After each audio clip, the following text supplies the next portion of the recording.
The Lord be with you. And with your spirit. Proclamation of the Holy Gospel according to Luke. Glory to you, O Lord. While the crowd was pressing on Jesus and listening to the word of God, he was standing by the lake of Gennesareth. He saw two boats there alongside the lake. The fishermen had disembarked and were washing their nets. Getting into one of the boats, the one belonging to Simon, he asked him to put out into short distance from the shore. Then he sat down and taught the crowds from the boat.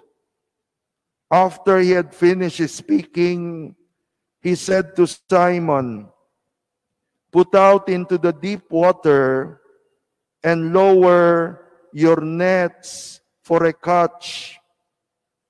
Simon said in reply, "Master, we have worked hard all day and have caught nothing.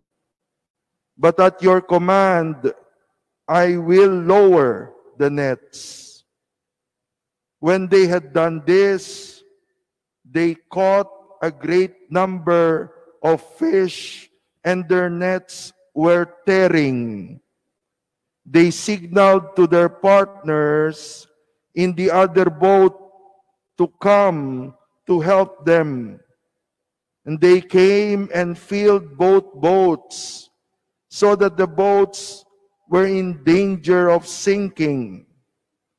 When Simon Peter saw this, he fell at his knees, at the knee of Jesus, and said, "Depart from me, Lord, for I am a sinful man." For astonishment at the catch of fish they had made seized him, all those with him, and likewise James and John, the sons of Zebedee, who were partners of Simon. Jesus said to Simon, "Do not be afraid. From now on, you will be catching men." And they brought their boats to the shore and left everything and followed him. The Gospel of our Lord. Praise to you, Lord Jesus Christ. Alam niyo po itong ating Gospel reading for today ay punong-puno, hitik na hitik. Kung paanong sa dulo ng Ebanghelyo sabi, nag-uumapaw yung lambat na ginamit ni Simon Pedro nang siya'y sumunod, tumalima sa nais ng Panginoong Jesus. I found myself in the same situation this morning when I was preparing para po sa ating misa. I found the net full. Kaya nga sabi ko, paano ko kaya sasabihin ito? Alam niyo po, unang-una, very interesting na sa apat na ebanghelyo, may iba't ibang bersyon ang pagtawag ni Lord kay Peter. May bersyon si San Juan, na kung saan sinabi ni St. John, wala sanang Simon Peter kung walang Andres. Kasi si Andres ang unang nakakilala kay Lord ayon kay St. John. At pinakilala lang ni Andres ang kanyang kapatid na si Peter kay Jesus. Doon naman sa Ebanghelyo ni Mateo at ni Marcos, sabi nila, si Simon Peter napasama lang sa lakad ng barkada. Tinawag ni Lord si Simon, si Andrew, si James, si John, barkada, lakad barkada. Pero dito naman sa Gospel of St. Luke, iba rin ang kwento. Alam niyo po, kung pagninilayan natin, ito ay isang punto na napakagandang pag-usapan.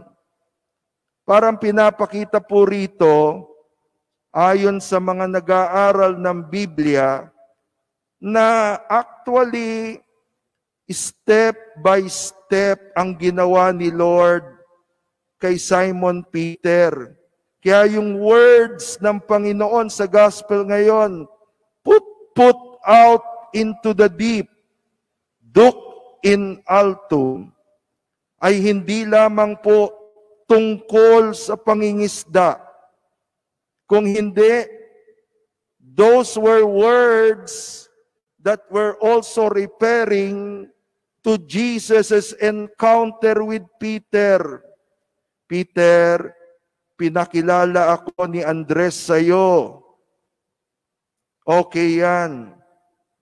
Peter, sumama ka sa barkada, apat kayo nun. Okay yan. Pero ngayon gusto ko tayong dalawa mag-usap. Launch into the deep. Tayong dalawa lang. At ito nga ho ang nangyari sa ating kwento. Sa dulo ng kwento ng Ebanghelyo sa araw na ito, Peter personally, without looking at the people around him, no? Sabi nga sa English, oblivious of the people around him, Peter went to Jesus, kalaking mama. He knelt down before Jesus and says, Lord, I am a sinful man. Depart from me. Kaya po, may isang Bible scholar, ang tawag niya dito sa kwento ng Ebanghelyo ngayon ay the definitive call of Simon Peter. Dito talaga ang huli at matinding pagtawag ni Lord kay Peter. Makailang beses niyang in-invite, pero ito ang definite na invitasyon kay Peter. Hindi niya binigla, dinahandahan, hanggang sa ma-develop. May salita tayo ganyan, ha? When you speak of relationship, develop. Ano ba kayo ay naging kayo? Ayan, tanong ng iba. Lalo na yung mga chismosa. Paano kayo ay naging kayo? Sasabihin naman ng isa, malay ko. Dati pa joke-joke lang kami. Barkada lang naman kami. Sama-sama lang. Naghaharutan lang kami. Nagkwekwentuhan. Na-develop hanggang sa na-discover namin kami pala. Tingin-tingin sa malayo. Malayo ang tingin. Pala, nasa tabi lang ang dapat tanawin. So, alam niyo po, dapat every day, that should be our way. Tayo mga Pilipino, pagkagising sa umaga, ay, umaga na naman. Totoo yun. Bawat araw, nagsisimulang parang pare-pareho. Gigising ka, maghuhugas ng muka, tinatamad-tamad pa, kakapi-kapi, titignan yung newspaper, kung may newspaper pa kayo, yung sports page na lang ang tignan nyo. Yun lang ang may kwenta. Yung iba pambalot na lang. Oo. Yan, Ano pang ginagawa natin tuwing umaga? Tapos you expect the day will be the same. Ayan. Di ba? Umaga na naman, Huwebes na naman. But Peter never thought it will be a different day. Eto na naman, nangisda na naman, konti na naman na huli, hindi niya sukat akalain na ang araw na yon will be the day, the real day that he will remember the rest of his life. Ha? Kaya po, huwag kayong tatamaring gumising tuwing umaga. Ha? We never know how the Lord will develop its day. Its day can actually be a launch into the deep. Yan, no? And before you know it, the Lord has overwhelmed you. Yan no? The story of love is a story not only of falling in love, but a story of being overwhelmed. And that is what happens in the gospel today. Jesus overwhelmed Peter. Huh? Jesus overwhelmed Peter. You can never love somebody. You can never follow somebody whom you do not feel has overwhelmed you. Yan. Kapag yung tao simple lang, walang dating, wala. Kaya sasabihin mo nga, iba pala ang dating niya. Oo. Kahit kalbo, oo, mas makinis ang mukha nung isa. The story of love is a story of being overwhelmed. When you are overwhelmed, then the heart begins to jump. The heart begins not only to ponder, but to beat fast.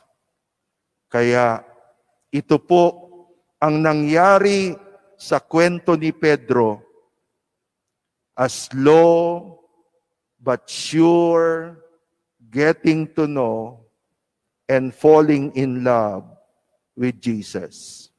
Sana nga po, bawat araw natin, we would also experience this same grace of launching into the deep. Amen.